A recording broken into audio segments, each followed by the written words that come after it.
Deposit फुकाट निवडून आलेले तुमच्यामुळं.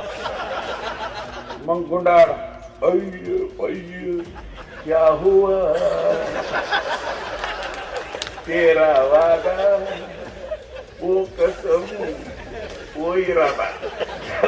पण मी पिक्चर मध्ये कमी येतो बर का. आता जरा ह्या 4 दिवसात पिक्चर मध्ये आलो. 4 दिवसात माझं ओरिजिनल अंग मी दाखवलं.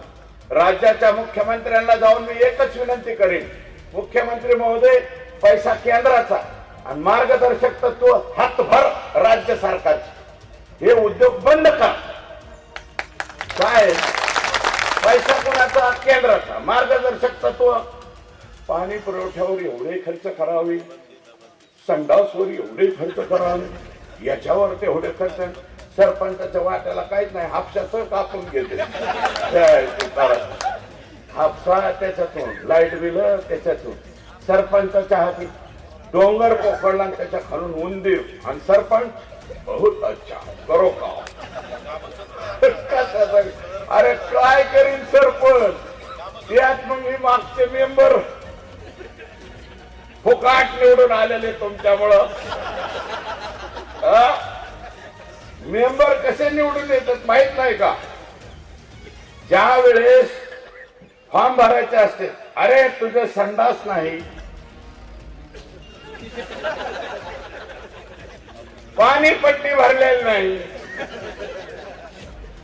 तुझं ते घराची घरपट्टी नाही. सरपंच म्हणतो बरं, त्याचे 20-50 मत असते. सरपंचाचा खिसा खाली, डिपॉझिट सगळंच. आणि मग हेच वर्ष 2 वर्ष झालं. काय खरं नाही सरपंचात. आमच्याकडे लक्षच नाही, आमच्याकडे बघतच नाही. त्याची परिस्थिती चालू. आता 2 वर्ष झाल्यावर प्रत्येकाच्या मागे लागले असते, सरपंच क्या है तेरा इरादा. आणि इलेक्शन मध्ये म्हणलेलं असं तुझं हे करू, तुझं ते करू. क्या हुआ तेरा वादा वो कसम वो इरादा. आपली अवस्था आहे. सरपंचांची बाजू घेणारा मुख्यमंत्री देवेंद्र फडणवीस साहेब राहिलेल्या मानधन मानपान तो काही दिलेला आहे संजू भाऊ, तो यांच्याच कालावधीत. थेट निवडणुकीचा निर्णय कोणाचा आहे? तो देवेंद्र फडणवीस साहेबांचा. थेट निवडणुकीमुळे त्या गावातला योग्य व्यक्ती निवडून येतोय. नाहीतर मग गुंडाळ अय्य अय्य याचा मेंबर पळवायचा, त्याचं आमकं करायचं, हे धंदे बंद झाले ना. सरपंच पदाला फार स्ट्रॉंग केलंय त्यांनी. तुम्हाला एवढं स्ट्रॉंग केलंय की 2 सदस्य सांभाळले तरी मी तुम्हाला भेटत नाही. नाहीतर तुम्हाला कवच घालवायचे साधा बहुमताने. मग लगेच हाकला. म्हणजे गावातली जी अस्थिरता आहे, गावामध्ये झिंजावाले गुंडपैकी. आता एखादा वार्ड बनवतानाच काही जणांनी असे वार्ड बनवायचे, आता वार्ड नाही काहीच नाही. मग गावातले वाळूवाले गुंड, गुंठा मंत्रीवाले गुंड हे सगळे एकत्र होणार आणि गरीब माणसाला निवडूनच येऊन देणार. हे सगळ्यात महत्वाचं काम जर कोणी केलं असेल, लोकांमधून सरपंच निवडीचा निर्णय हा देवेंद्र फडणवीस साहेबांचा निर्णय. कालदास भाषणादरम्यान म्हणाले की पैसा हा सर्वोच्च नाही, तर माणूस हा महत्वाचा आहे. माणसं सांभाळा, माणसं तोडू नका.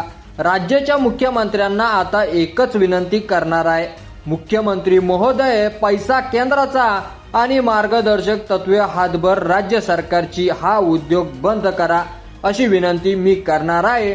पाणी पुरवठ्यावर एवढे खर्च करावेत, शौचालयावर एवढी रक्कम खर्च करावी, ती यादी एवढी मोठी असते की सरपंचाच्या वाट्याला काहीच येत नाही. मेंबर कसे निवडून येतात माहीत नाही का? फॉर्म भरल्याच्या वेळी अरे तुझे शौचालय नाही, तुझी पानपट्टी भरलेली नाही, घरपट्टी भरलेली नाही, निवडणुकीचं डिपॉझिट ह्या गाड्याच्या हात कायमवर. तेव्हा सरपंच म्हणतो भरतो ना. त्याची 5-50 मत असतात सरपंचाचा खिस्सा खाली होतो. 1-2 वर्ष झाले की काय खरं नाही सरपंचाचं. आमच्याकडे लक्षच देत नाही, आमच्याकडे बघत नाही अशी परिस्थिती असा दावाही त्यांनी व्यक्त केलेला आहे. सरपंच क्या है तेरा इरादा, कारण निवडणुकीत त्यांनी हे करू ते करू असं सांगितलेलं असतं. त्यामुळे मेंबर सरपंचांना विचारतो क्या हुआ तेरा वादा. गेल्या कामातून असली सध्या अवस्था आहे अशी ते परिस्थिती त्यांनी कथन केलेली आहे. तर सुरेश धस यांच्या प्रतिक्रियेवर तुम्हाला काय वाटतं ते तुम्ही आपल्या कमेंट बॉक्समध्ये लिहायला अजिबात विसरू नका. आणि असेच नवीन व्हिडिओ पाहत राहण्यासाठी आपल्या मराठी एल्गार या यूट्यूब चॅनलला सबस्क्राईब करा. धन्यवाद.